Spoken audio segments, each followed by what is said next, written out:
dəfədə isə bütün dünya Trampa deyir daha sərt ol. Putinin el dilində desək nazı ilə oynama, onun oyunlarında iştirakçı olma. Trump isə deyir ki, mən Rusiyaya səfər edə bilərəm, amma bir şərtim var. Nədir bu şərt, dəyərli izləyicilər?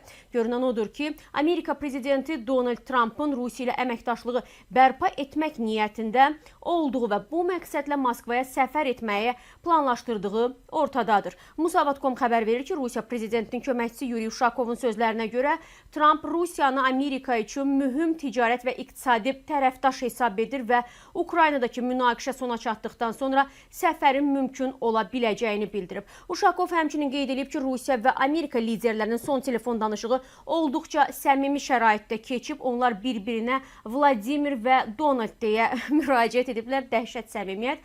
Maraqlısı odur ki, hər iki tərəf telefon danışığını iç bitirən olmaq istəmirdi. Gerçəkdən də insanları dolamaq buna deyirlər. O təxminən iki sevgilinin danışması kimi və bitirəndə söhbəti öncə sən sağolaş, yox, öncə sən ad boy ver. Yəni bunu artıq Uşakov dilə gətirir və deyir ki, Rusiya və Amerika prezidentləri o qədər bir-biri ilə səmimi idilər ki, heç biri birinci ad boy vermək istəmədi el dilində desək.